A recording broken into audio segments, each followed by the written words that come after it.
Bonjour et bienvenue à ce nouveau numéro de l'Afrique parle le chinois, votre podcast dédié à la coopération sino-africaine et à l'actualité de la Chine en Afrique et de l'Afrique en Chine. Et comme toujours, c'est votre serviteur Osé Wang au micro pour vous entretenir dans cette nouvelle conversation de l'Afrique parle le chinois. Dans ce numéro de l'Afrique parle le chinois, je reçois M. Beugue Médéric, journaliste de fonction, rédacteur en chef du média en ligne Sino-Afrique Mag, détenteur du prix meilleur média sino-africain de l'ambassadeur de Chine en Côte d'Ivoire, la Chine à mes yeux. Aujourd'hui, avec M. Beugue Médéric, nous allons brièvement parler de la coopération sino-africaine, des challenges, des défis, des acteurs et de la coopération sino-ivoirienne en particulier. Aujourd'hui, avec M. Beugue Médéric, en 5-10 minutes, nous allons parler brièvement de la Chine, de l'Afrique et de cette coopération. M. Beugue Médéric, bonjour. Bonjour, M. Osé. C'est un réel plaisir pour moi de vous avoir à cette conversation, à l'heure où plusieurs pays africains célèbrent l'établissement de relations diplomatiques avec la Chine. Pouvez-vous brièvement me présenter l'état de santé de la coopération sino-africaine? Alors, merci M. Osé. Alors aujourd'hui, nous parlons de la Chine, un pays très développé qui, après les années 1945, c'est-à-dire au soir de la Deuxième Guerre mondiale, a su se construire jusqu'à atteindre ce niveau de développement que tout le monde connaît aujourd'hui. Alors il faut dire que la Chine a commencé à tisser des relations diplomatiques avec les pays africains à partir des années 60. Donc en 1960, il y a eu une première visite officielle d'un président africain en Chine qui est M. Sékou Touré, que tout le monde connaît. Après sa visite officielle en Chine, il y a eu la visite du premier ministre chinois, Zhou Enlai, en 1964, dans pratiquement, on va dire, 10 pays africains, dont le Ghana, le Mali, le Sénégal, pour bien entendu amorcer, c'est-à-dire renforcer, entamer véritablement les relations diplomatiques avec les pays africains. Et c'est à partir de cette date-là, 1964, que, bien entendu, les relations diplomatiques entre la Chine et les pays africains vont véritablement prendre leur envol. Alors, au fil du temps, c'est-à-dire entre 1960 et 1990, les choses ont évolué. Et à partir de 1990, la Chine va véritablement commencer à investir véritablement dans les pays africains.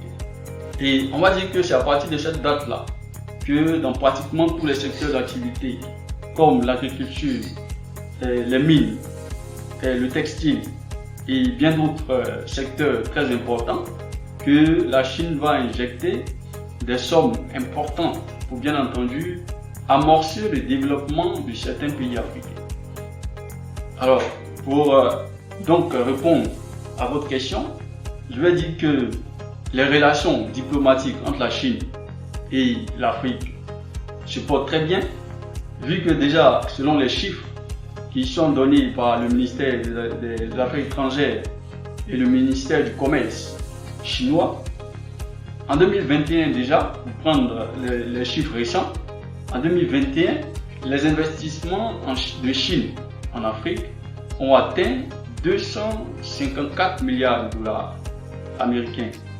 On va dire que c'est une hausse de pratiquement 35,3%, contrairement aux années antérieures. Alors, concernant l'année 2022, il faut dire qu'au premier trimestre de l'année 2022, de janvier à mars, il y a eu pratiquement 137,3 milliards de dollars qui ont été investis en Afrique. Donc pratiquement une hausse de 19,3%. Donc pour dire qu'au regard de ces chiffres, contrairement aux années antérieures, il faut dire que les relations diplomatiques entre la Chine et les pays africains se portent très bien. Merci M. Beugue Médéric. Notre podcast se présente un peu comme un speed dating. Donc nous avons juste 5 à 10 minutes pour présenter ces quelques points. D'accord. Donc vous sachant à la direction des médias sino-africains, c'est l'occasion pour moi de vous demander de nous introduire la plateforme d'information que vous dirigez. Alors merci. Sino Afrique Média est une structure déjà de communication, d'où sort Sino Afrique Mag, qui est un média d'information sino-africain basé à Abidjan et en Chine.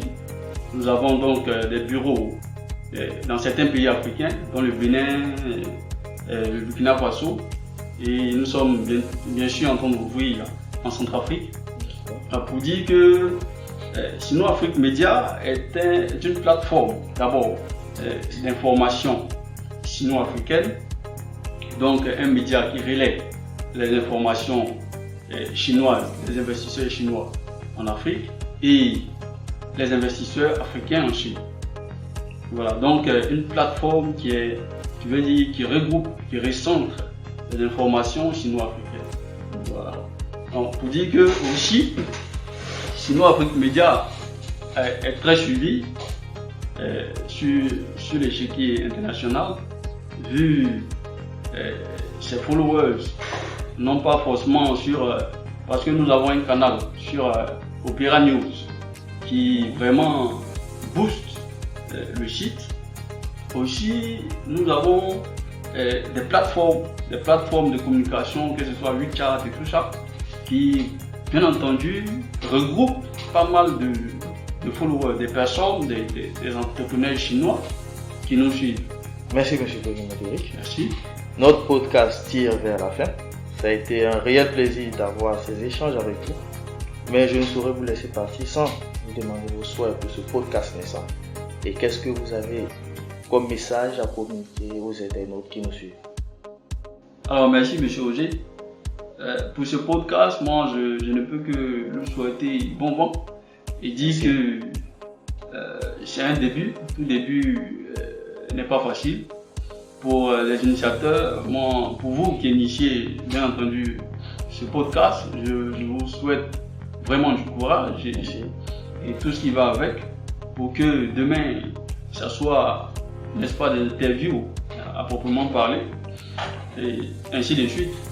Alors, pour le mot de fin et cet appel que je peux lancer à l'endroit des internautes, je tiens à inviter tout un chacun à, n'est-ce pas, suivre l'actualité sino-africaine dans l'optique de, bien entendu, orienter les investissements, parce qu'aujourd'hui, sans information, l'on ne peut investir nulle part. Donc, pour bien investir, il faut être bien informé.